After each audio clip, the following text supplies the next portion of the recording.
Well, welcome everybody. We've got a very exciting webinar for you today, and a title that I've wanted to do for a little while, which is the best ways to deal with web chat and email in the contact center. So, exciting agenda today. I'm delighted to be joined today by Paul White, who's the CEO of MPL Systems. Welcome, Paul. Thank you, Jonty. Delighted also to be joined by Andy Cottrell and Mike Kenward from GamCare, who use web chat in quite an innovative way. So welcome to Andy and Mike. Hi there. Hi. Hi. So we'll be running through an example of how web chat is used at GamCare. Then we'll be going through top tips for the audience, interactive questions and answers. Just like to start off with a poll, and the poll with the audience, the first question is, what channels does your contact center offer? The choices, you can vote on multiple ones, are phone, email, web chat, Facebook, and Twitter. So I'm just going to share the results up on the screen now. So we've got 100%, as I thought, on phone, 96% on email. Paul, we've got 38% web chat. I've seen that grown quite a bit over the last. Absolutely, and I guess we're going to be talking about that in a lot more detail in the rest of this presentation. So I'm glad there's a lot of people already interested. And quite interesting, this one's really gone up in the last year or so. 49% Facebook, 47% Twitter. So I'd be interested to know whether that's a sort of outbound as a company or whether that's actually inbound tweets and Facebook messages coming into the contact center. So if you've got any comments on those, if you'd just put that into the question box, would be great.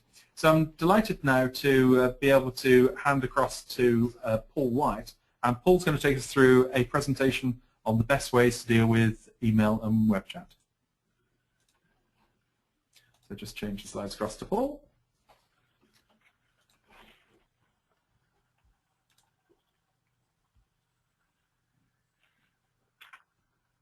So just need to put your slides up on the screen.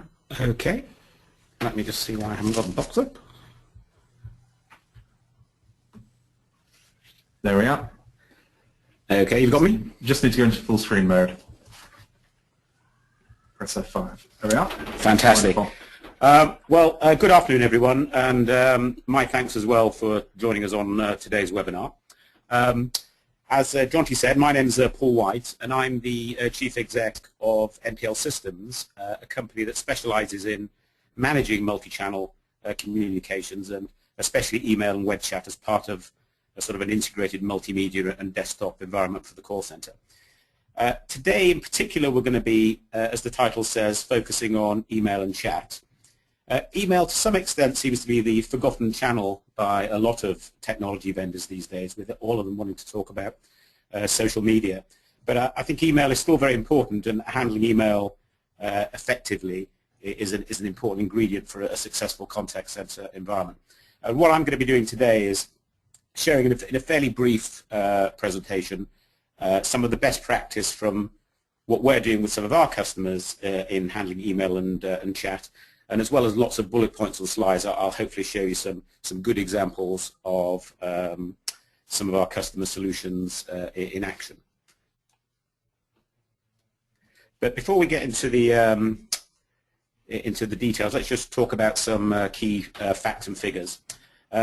Email's been around for a long time, but according to the recent research from Contact Babel, it still only accounts for just over 15% of inbound transactions to UK call centres. And while it's only 15%, according to another recent research report from Fifth Quadrant, over 34% of consumers are saying that email is their preference, and even more, it's a considerable second preference after telephony for an awful lot of consumers. So it's really important, I think, for companies to be able to deal with emails very, very well.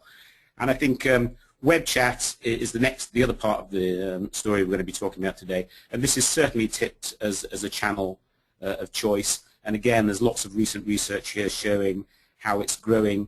It's already grown, and I think that's borne out by the poll we've just done, from 11 to 30% of customer interactions in the last 2 years. And again, the recent research from Contact Babel is showing that's continuing to grow at probably around the 18% plus per annum rate. So both of these, even in the social media world of the future, are going to be really important channels for us as we move forward.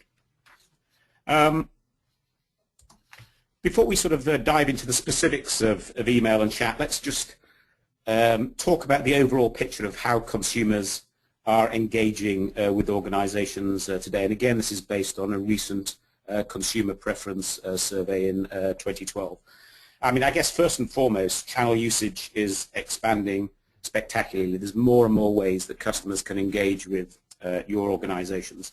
And clearly, email's already a really important major channel in this context. And obviously, there's lots of other channels that we know and are going to be talking about. There's social, there's forum-based solutions like wikis, and of course, Webchat. Webchat perhaps quite often integrated with some of the social media channels at the moment. And we're getting some feedback from the audience on the uses of social, as you mentioned. Jade says, my company uses Facebook and Twitter with both inbound and outbound comments, posts, and messages. Armdeep says, we use Facebook and Twitter to allow us to answer customer queries who put up queries with regards to our products. And Natalie said, we've set up both inbound and outbound tweets on Facebook. We've set up an executive response committee to deal with complaints over social media, and we're just about to start using Webchat. Any help on how to resource this would be appreciated. So, okay, well, we're certainly going to be talking about that subject. I think that's one of the great challenges that anybody's got using social media going forward. Do you treat it as a silo in the corner, or do you try and blend it into your overall customer service organization? And I think in the short term, you can get away with having executive response teams. In the medium term, I think you're going to have to treat all these channels equally, and in our view, sort of blend and enable agents to support multiple channels from your existing customer service environments. And I think this is all pretty great stuff. I mean, channel choice is absolutely more important than ever, not just to differentiate your customer services, but in many cases, really just to keep up with the competition. The chart that I'm showing you now, it doesn't even include the impact of another new fast-growing channel in the last sort of couple of years in particular, you know, the mobile channel through smartphone app technology. And again, integrating chat technology with mobile is something that we think is going to be very, very important moving forward. So there's lots of channels, and what this chart also shows is the sort of the demographic factor, you know, what the generation X, Ys, and Zs are doing, and how they're using channels in various ways.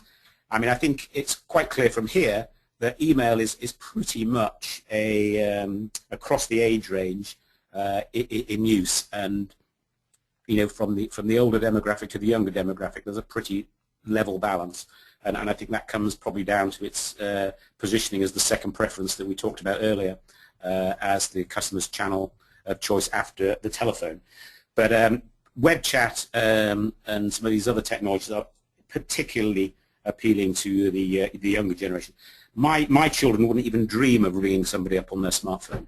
I mean, I don't know why phone is even in the title for a lot of these devices. They would email, they would chat, they would text, they would post before they even thought of using the phone. I rang my son the other day. About 30 seconds later, he texted me back saying, "What do you want?" Why on earth didn't he pick up the phone? So I think the world is changing, and the impact of the sort of younger generation's demographics on how you engage with customers today is something that is going to be really, really important to all of us moving forward. Anyway, before we get into the details of some of our approaches to email and chat in particular, I'm going to hand back to Jonty for the next poll. Yes, we've got a poll, and that is, as a consumer, what is your preference for the way you contact a company? If you'd just like to vote on that. Which ways do you prefer to contact an organization? I generally would prefer Webchat, actually, or email. So I've got a record of what I've said to someone, and I've got that trail sitting there for me. And Mike, what's your preference? Well, unlike Andy, I like speaking to a human being, so I think I'd probably prefer to use a phone. But I do try to engage more with Twitter these days as well, because I feel that I ought to, and that way I can contact celebrities. but no, I'm probably more likely to use the phone. Well, it seems that that's a sort of almost a representative case there. Actually, gosh, this is interesting, isn't it, for the call center industry? Only 40% of our audience actually prefer phone, 34% email, 23% web chat. It looks like Facebook and Twitter, not a preference one, other than I do like using it when I need to escalate a complaint. So it's very good from that. Be interested to know if anyone in the audience has done a similar exercise asking your customers on what their preferred way of contacting is and what they say, and see whether that varies from what you're actually seeing in terms of volumes coming through. So yeah, some fascinating input there. I'm going to change back to Paul now, and Paul, if you'd like to take us through the rest of the I will indeed. how to use it. Okay, and I guess this is probably at the heart of all of this great channel debate that we're having. I mean, really great customer experiences, in our view, will only be delivered when channels can work seamlessly together. Escalating your complaints to the marketing or the special response team in the social media world is fine, but you really want to be able to, people that are emailing you, people that are chatting to you, people that are phoning you up, are often going to journey between channels. They may email you, then call you. And if you've got stovepipe separated teams handling different environments, then that's really going to present a problem. And that comes back to, I think, the question that Jonty posed earlier from the audience. Just having a team that's looking at social media and not looking at all of those other channels interactions means that you're not going to be able to deliver that seamless customer experience where we can share information across all of those channels. So in our view, the contact centers of the future, when we get past some of these sort of initial sort of hype cycle blips of people using social media by exception and it becomes the norm, the customer service organization must be able to work seamlessly across all the channels, because they are really your day-to-day brand ambassadors, and they're the people that are going to be supporting you however customers contact your organization. They're also the people quite often that have got the knowledge to answer the queries, whether it's coming in via the tweet, the Facebook post, or otherwise. And of course, one of the problems that we've got in the contact center world, as all of these channels proliferate, is how on earth do we deal with complexity. I mean, there's a slightly exaggerated picture there, but quite often, you could be in mission control in some of these contact centers that are trying to manage the multiple channel scenario with lots and lots of different back-end systems. So our philosophy is very much make your desktop do a lot of the work to support your customer interactions, whether they're calling you via the email, whether they're calling you by text chat, whether they're calling you by the phone, and really share and cross-fertilize across those channels. And I think that's going to be actually essential moving forward as these channels become normal rather than exceptional use patterns. And it's not the subject of today, but of course there are lots and lots of challenges to make the multi-channel world work. There's lots of IT and technical challenges, but it's really, really important that as the multi-channel business expands, that we create an integrated customer experience, and we really must try and avoid, from both the agent's perspective and most importantly the customer's perspective, having that fragmented approach to the customer. A big subject in its own right, but you've got to get this right if you're going to be delivering effective multi-channel communications moving forward. I think we've got another poll now, and so Jonty, back for you, and we're going to talk about target response times for emails. Okay, great. Let's just put the poll up on the screen now, and the question is: what is your target response time for email? The options are under 15 minutes, under 1 hour, up to 4 hours, up to 24 hours, or up to 5 days. So I'd just like to vote on that now. While that voting's coming through, just put a question through to Andy. Any guesses of what you think is going to be the most likely answer here? 24 hours, I'd say. Let's have a look and see what the answer is. We've got most people voted here. Let's share the results up on the screen. And yeah, actually you were spot on there. So I'm not sure if you can see the answers here, but yes, 24 hours is by far the most common, 52%, so over half the audience. And then if you add that onto the 5 days, we've got 60% of the audience and that's presumably just the target time. And when things get tough, that could be longer than that. So if you just hold that thought, so quite a long time there. I've got a question for the audience now, and that question is, why have you set your email target response time at that level? So if you'd just like to type the answer to that question into your question box, why is your email target response time set at this level? So we've got a few answers coming back. Armadeep said we have a 4-hour turnaround time for business clients, but 24 hours for consumers. Thomas said so we can under-promise and over-deliver. It's quite an interesting one. Lorena said an explosion of emails. Kashnik has said it's costs. Roy has said because it's a reasonable turnaround. We've got answers, a small team. To ensure we never breach the 24-hour SLA, says Andrew. Janice said it's a customer preference. Muriel said customers seem happy to do 24 hours. Shauna said 95% of the time it's an achievable target for our customers. Now, I don't know about you, Paul, but I think 24 hours, if I didn't get a call, I'd have sent 3 emails and I'd have rung you up. Yeah, I'd say I'd probably give it probably about a phase of a day, maybe perhaps 3 hours. I'd be on the phone.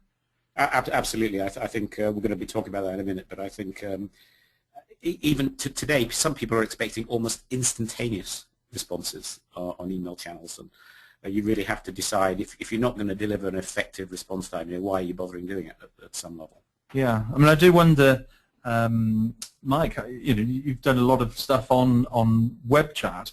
Webchat seems to be instantaneous, effectively within a few minutes.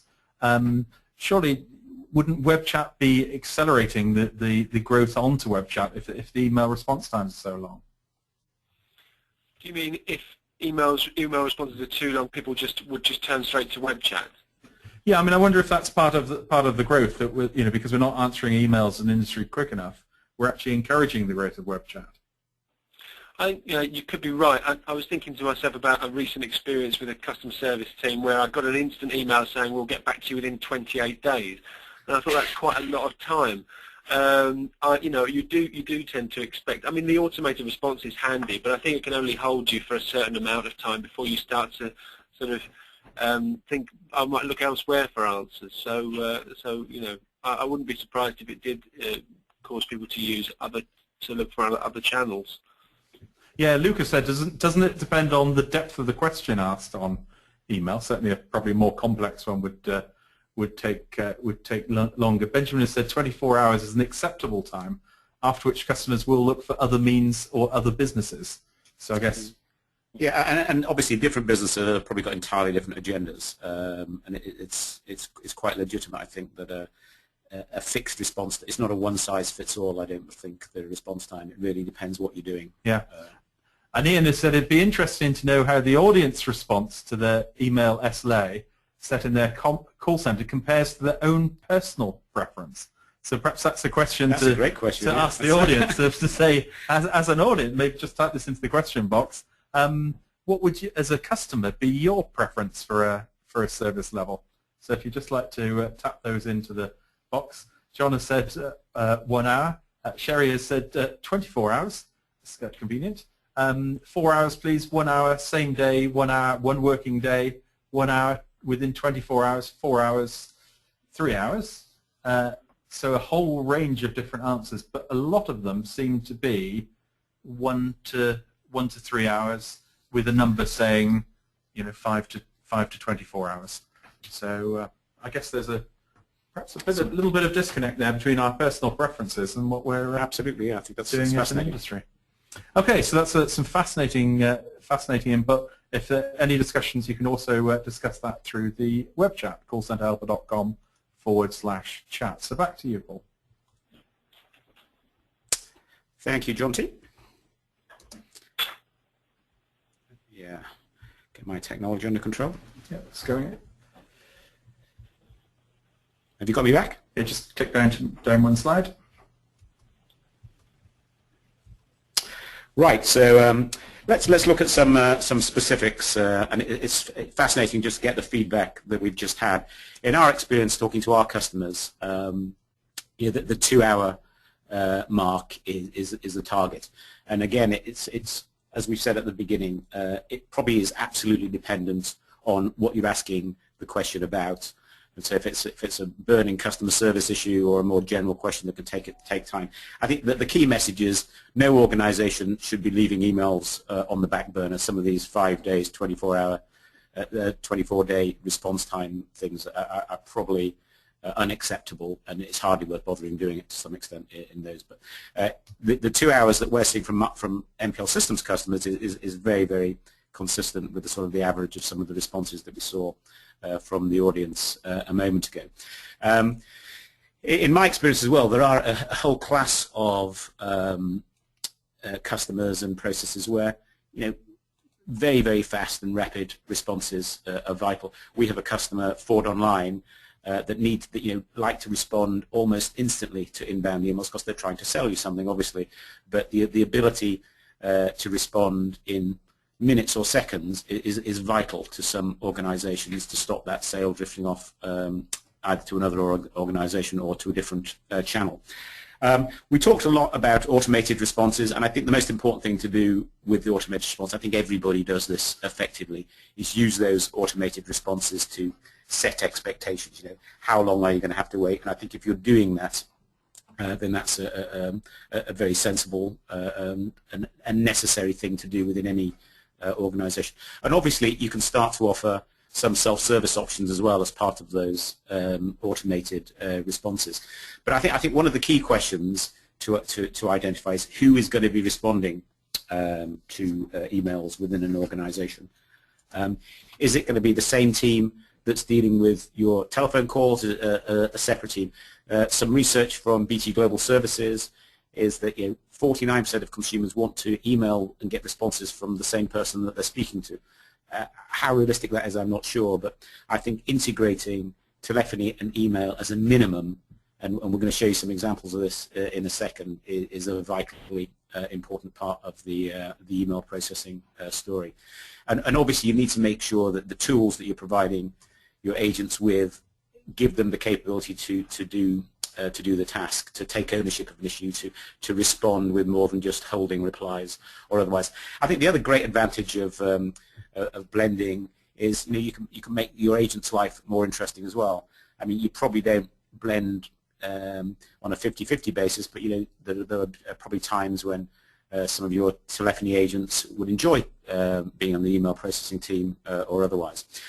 The next point that I think in our experience is the most important. I think if you're serious about responding quickly and effectively to emails, you need to be responding to them in the same universal queue that all your other channels are coming in at you from. And that's simply because quite often people are sending multiple emails, or if you're not responding fast enough, they're going to ring you up. And if you can't join that story up when they do ring you up, then I think you get into an environment where you've got an ever-expanding set of requests about the same question. And so providing that multimedia queue, and I'm going to show you some good examples, I think, of how our customers are dealing with that at the moment. There's lots of things you can do with emails when you put it into that universal queue. You can start to skills-based route it based on content. And again, I've got some good examples of the way we're doing that in the moment. So you can actually make sure that the person who's going to respond to your email request has actually got the skills, the knowledge to do that. And I think, Outlook is my favorite desktop tool in the world, but it is not the right tool. And it's amazing how many organizations are still sort of cherry-picking emails from folders in Outlook, and that's their email monitoring. Does tend to mean the easy ones get dealt with and the hard ones get pushed to the back of the queue. And there's lots of other things that we're going to show you in a second that mean a more dedicated application that's blended in with your other channels is a much better solution. Quality monitoring is just as important in the email and the chat world as it is in the telephony world. Everybody's already probably monitoring and managing their telephony agents, but putting in place the appropriate tools and mechanisms to manage the quality process within your email responses is just as important as it is in your telephone responses if you're going to make it a serious channel for customer communication. But let me just give you a quick practical example, just an incredibly simple example really of one of our customers who use our integrated desktop and multimedia environment. It's so simple, but an amazing number of people don't do some of these basic things. So I've got an example where I've got customers rung in, and basically, if I expand that a little bit, they've called in to this particular customer, and what I can see here is, because all of the contacts are on a universal queue, everybody can probably, or most people with a decent CRM system can probably see, the contact history of emails that the customer has sent in the past that they've been processed or otherwise. But what I'm showing you here is this customer's rung in, and we can actually see that he's got 3 emails that he's sent us that haven't actually been delivered to an agent yet. So these 3 emails, so this is the classic scenario where somebody has wanted the fast response, sent 1 email, probably sent another email, sent a 3rd email, and then eventually have rung up the organization to get a response. And what our desktop solution can do, because we link the email and the telephony together, that actually doesn't present any sort of overhead for the agent. The agent can, at the same time as they're taking the telephone call, close off and answer the requests in the related emails. And that's the power of the universal queue and linking the channels together that we talked about at the beginning. You can see what's happening with the inbound call, and you can see calls that are still in the queue. You can see events that are still, these could just easily be Facebook posts or tweets that are still in the queue, and you can basically, in a single transaction, handle those environments. The other key thing we do in another company that we're doing is this is probably an unrealistic example for a UK audience. Maybe it's not. A company called, one of our customers, Global Blue, and they receive emails in 22 different languages. And one of the most important things that we need to do with this type of customer is skills-based route based on the language that the email is being written in. And that same concept can be applied to sort of any content within an email environment, and we can basically detect the language and provide a routing to a French-speaking agent in this particular case. And with simple rules-based mechanisms, you can also start to add and take advantage of the fact that you've got this universal queue to leverage the thing that you've got in the telephony world. They press the IVR option to get the right department. You can actually route emails to the right department using the same technology and concepts. Just as important as well is the ability to get the agent efficient and have a knowledge base available, a simple taxonomy of responses that they can search and manage, and basically provide canned text in not just a simplistic way, but in a relatively rich way, so you can see lots and lots of help and information that you can quickly get the response to the customer, and make the email productivity and value add that you're giving to the customer increase continuously. So route on content and provide rich templates that are really easy to use, and so it's not just a single template. Maybe you want a bit of 2 different templates, and be able to quickly drag information out of pre-defined responses, but enabling the agent to construct a great reply is a really powerful method going forward as well. Yeah, and I've asked a question on the web chat whether anyone's doing routing based on content. Ross has said we route emails originating via our website where the customer chooses level of drop-downs. This then defines the agent who would pick it up. And Janine said we first log the email in our CRM system, then it's given to a particular team to handle. So, and they're relatively simple ways of doing it. You can route emails quite simply by giving different destination addresses, sales emails, service emails. But you can also increasingly route emails based on content. You don't get it right every time, but you can start to empower and get the right skills on the job. And as I say, the example that I've just chosen here of a language-based example is actually essential. If you're dealing with emails in lots and lots of languages, then you're unlikely to have somebody who's going to be able to handle them all. I'm sure you're multilingual, Jonty, so that's fine in your case. Anyway, back to you for I think the final poll in this section before we start to talk about web chat in a bit more detail. Okay, and we're going just to ask the question, is web chat handled by a separate team? And the answers are, yes, email is handled by a separate team. Yes, when we're not on the phones. No, we have a multi-skill team, or we don't do web chat. So if you'd just like to vote on the most appropriate answer there. So is web chat handled by a separate team? I think we've got most of the votes in here. Just going to share that up on the audience. Well, 50% of the audience don't do web chat, as we saw earlier. 22% yes, a separate team.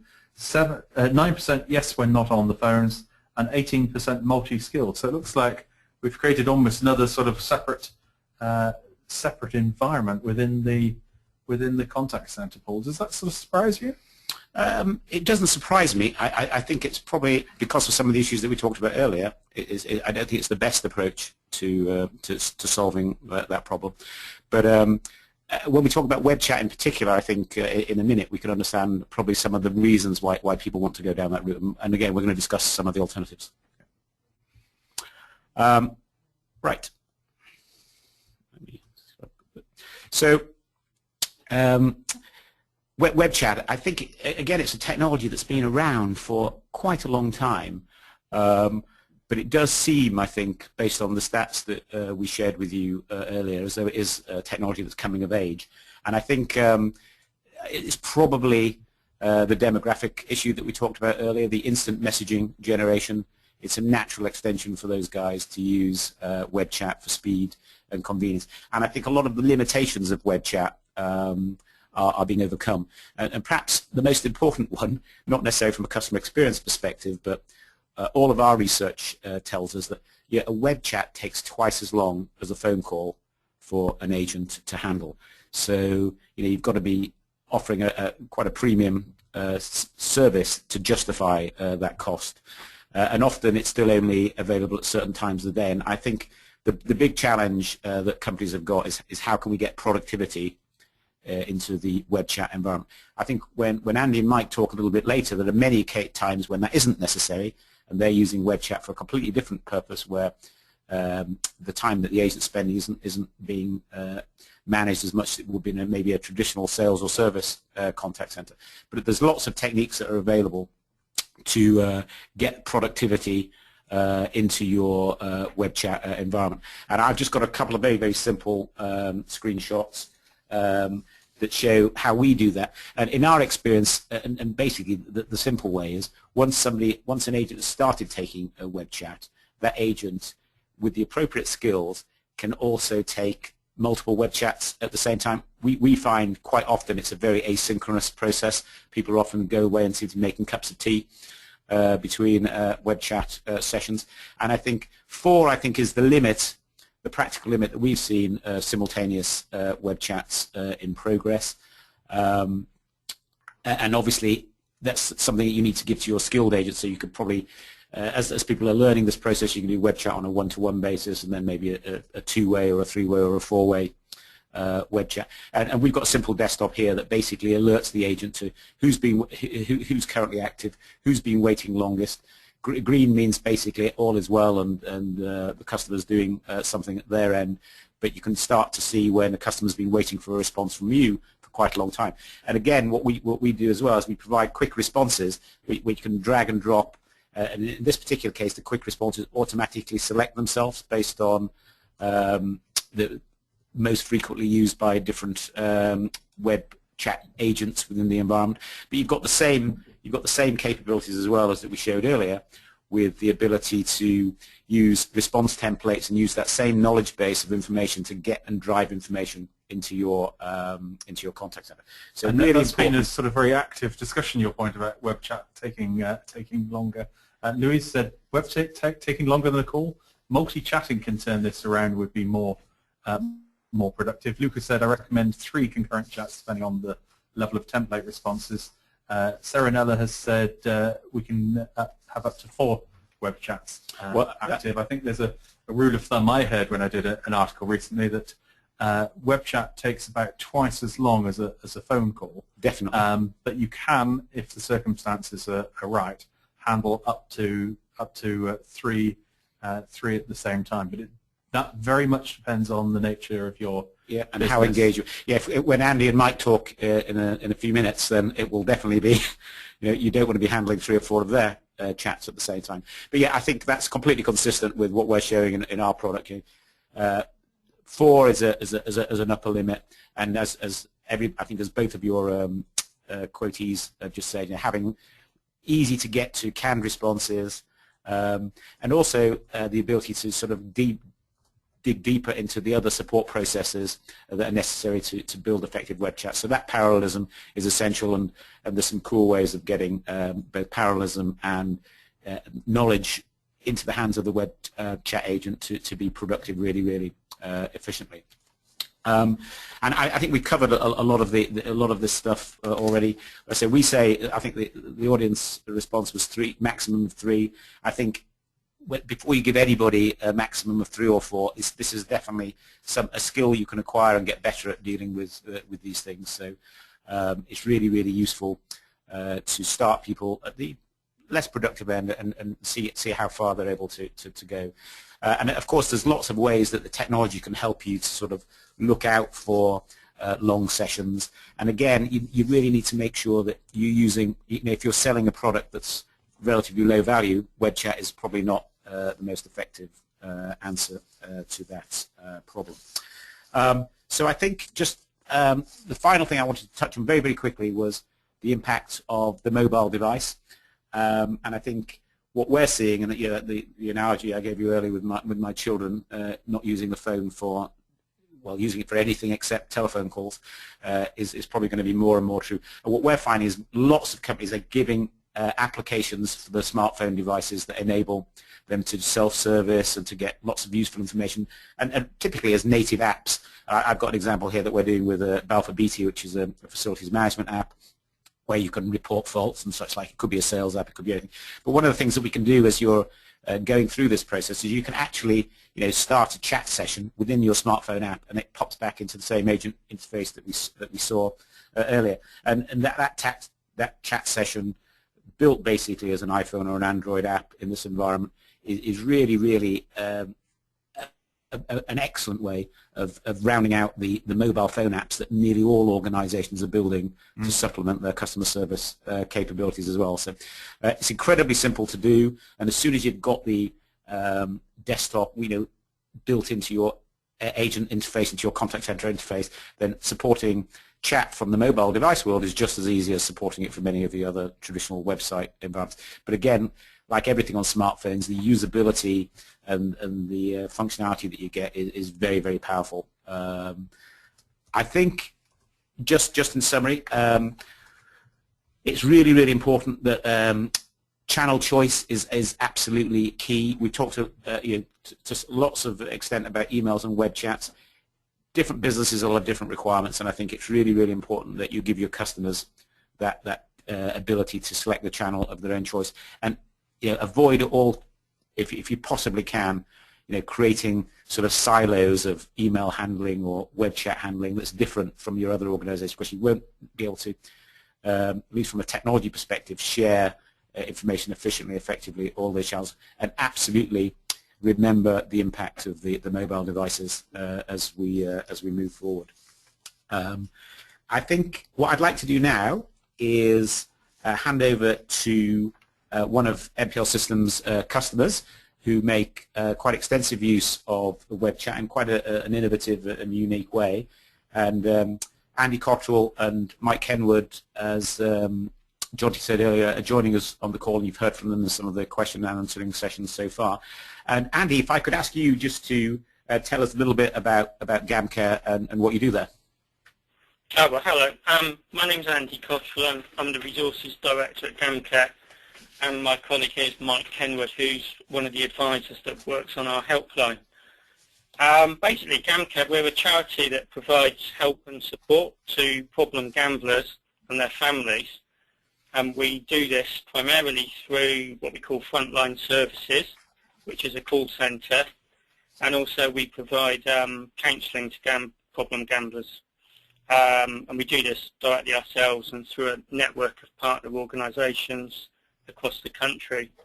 Last year we took 36,000 calls and we provided counselling to 2,700 clients.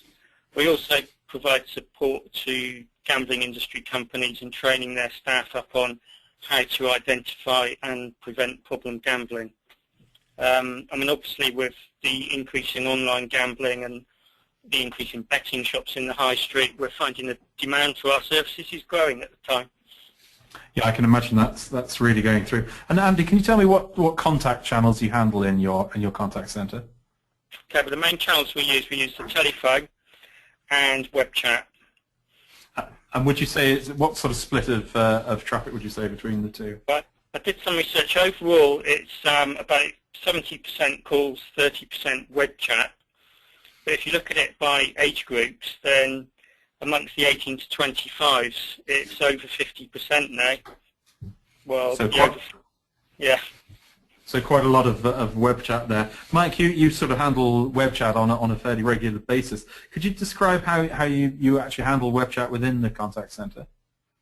Yes, so we've got, well, what we had was two separate teams of advisors handling what we called formerly the netline, and then the helpline, which was the phone, and the netline being the web chat facility. But now we've integrated both of those groups of staff into one, and so we take a call on the helpline, or we take a web chat or a netline call, depending on what's waiting in the queue. And so it's very much gives the advisors some variety, so they're not just communicating in the same ways every day, and for as long as their shift lasts. We provide, as I say, the counselling service, or the web style counselling service, which is kind of crisis counselling, advice, support and signposting for anybody who's affected by a gambling problem. So we would send them to have counselling in one of our partner locations, as Andy said, or perhaps advise them about ways of controlling their gambling in more practical ways. But yeah, as I say, it's all done by the same group of advisors, just taking calls as they come in, and I think it's certainly boosted their productivity, generally speaking, because we would have periods of the day where one branch, either the helpline or the netline, was busier, and so that team of staff were more redundant, if you like, at the time when they weren't as busy, if you see what I mean. And now we've got that mixture, so everyone's got a bit more of a varied job. And in terms of the time it takes to handle the web chat, do you find that that's much longer than a phone call? Yes, it is. I mean, as I think Paul said earlier, it's about twice as long as a helpline call. So our helpline calls tend to last between 10 and 20 minutes, whereas our web chat or netline calls would usually last between 20 and 40 minutes. And presumably with something as sensitive as what you're doing, you probably wouldn't run three concurrently at the same time. Yes, that's right. We would take one call at a time and focus on that.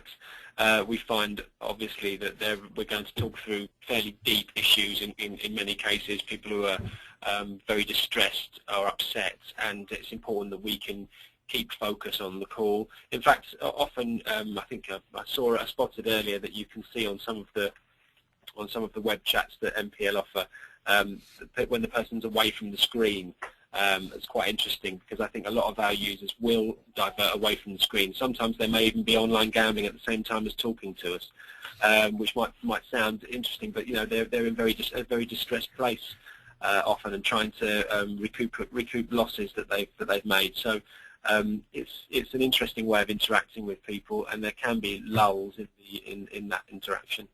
Yeah, I guess that makes for an interesting web chat. How do you find the skills vary, though, Mike, between the phone and web chat? It's often been said that sort of typing skills are very different from talking skills, and you mentioned you do the both variety. how do you find that? Well, I've very much grown up with computers, so typing's okay for me. But some of our older members of staff do struggle with keeping up with typing at the same rate that they can talk. I mean, everybody types broadly more slowly than they talk. The skill base, generally speaking, with the work that we do is the same because it's counselling support, it's advice and guidance. So the kind of emotional sides of things, that sort of side, it is very much the same skill set, and that's why we decided to integrate the two teams. But yes, typing is really the main difference, and it can take some of our advisors longer to respond. But equally, you can have callers who take a long time to respond. So I think it swings and roundabouts, really. Well, what do you find about things like spelling? Because that's, on email, spelling's actually a very critical skill to have. How do you find that on WebChat? Well, from our point of view, it's more important to get across the sentiment of what's being said, and it's also very important for our users to feel that they're not speaking to an automated machine or a robot. It's important. Sometimes they will ask that question straight off. Is this a real person? And so typos for us, they aren't the end of the world. I mean, obviously we try to keep as on top of it as we can, but if someone mistypes something, then we wouldn't expect the advisor to spend ages backspacing and retyping everything out. I think more important is keeping up with the speed of the interaction, making sure that the flow of the conversation is moving well, rather than worrying about everything being perfect in typed sense. Yes, thank you very much for that. Well, I'm going to move across now to the top tips. We've got a number of questions coming in. In fact, while the audience are putting their top tips in, Sally has got a question for you, Mike. It must be difficult to get empathy for GamCare on WebChat and much easier on the phone. Is that what you find? Well, that's an interesting question. I personally do find it easier to empathise when I can hear the voice. But often we find the web chat goes much deeper than someone would be prepared to go if they were on the phone. We might start talking about things that have happened to someone in their life, major events or childhood issues, things like that, more quickly in a chat space, because the person is more perhaps feels more at arm's length, if you like, away from the call. They don't feel that it's as much them. They feel they perhaps might be more of a persona, if you like.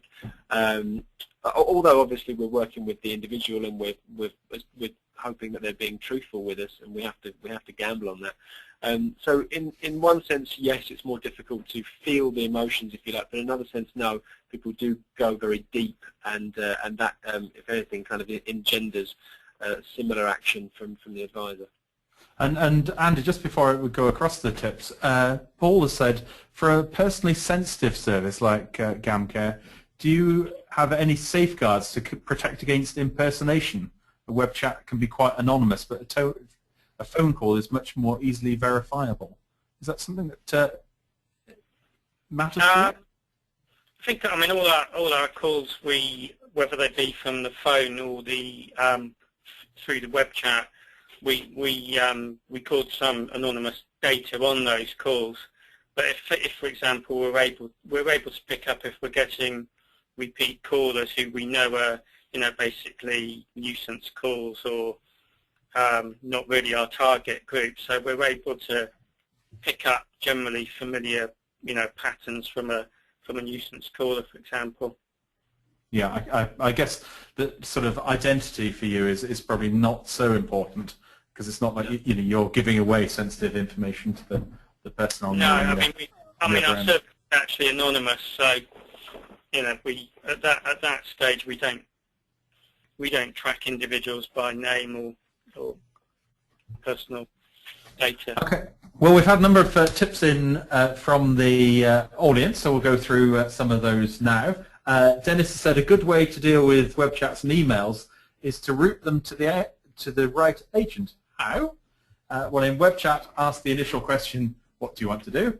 And in email, use text analytics to know the contact reason. So I guess, Paul, that's very much around being able to screen on what people have done. Amanda said, if the customer calls, having the ability to view any emails waiting in queue while handling the call allows an agent to manage customer interaction and also enables the agent to close pending emails in one interaction. Quite an interesting tip there. Jade has said, within my team, I have multi-channels such as email, phone, and social media. It's been proven that my advisors within my team who show communication between each others to help the customer to a resolution has been very effective. So I guess that's about teamwork is good. Yeah, very much about blending the whole pieces together. So quite interesting within the audience. We've got so many people that aren't blending. I wonder if that's technology. I think a lot of people with legacy telephony infrastructures would probably struggle to do the blending effectively. So Andy, comment from Louise: treat WebChat as you would your telephony. It's just another contact and should be looked at in exactly the same way. Is that sort of very much in line with your ethos? I think that's that's very much our approach, because the contact or the client in our case has self-selected to choose that channel, then their need is as great regardless of the way they come through to us. Matthew said, why not have a department role who is the information hub and ensures all the information is passed the social media team, phone team, and email, so all departments are made aware of all updates, info, etc., to ensure information is shared across channels. That's what we have. So I think it's interesting that I think you always need an escalation point, regardless of what your channel is. There'll always be something that you don't want to deal with. So. Yeah, Louise said, get the right agents, get their feedback, and buy into what you're trying to achieve. I think that's certainly very important. Frederick has said, always provide additional information deemed of interest when responding to customer emails to prevent additional emails. That certainly boosts first contact resolution. That's a nice touch there. It's often on some of the responses we tend to answer the question rather than answering the question and throwing in a link. And that's certainly else. Some of your automated responses can help provide some links to supplementary information, even if they're not answering the direct question, and can obviously help occasionally. Now, I guess, Mike, this is one that's probably more appropriate, less appropriate to you, but having canned responses for your web chat, which provide a faster response. So if you have a FAQ section, simply promote your answers into the web chat database to allow a better service. Have you ever looked at templated answers within the advice? Well, there are.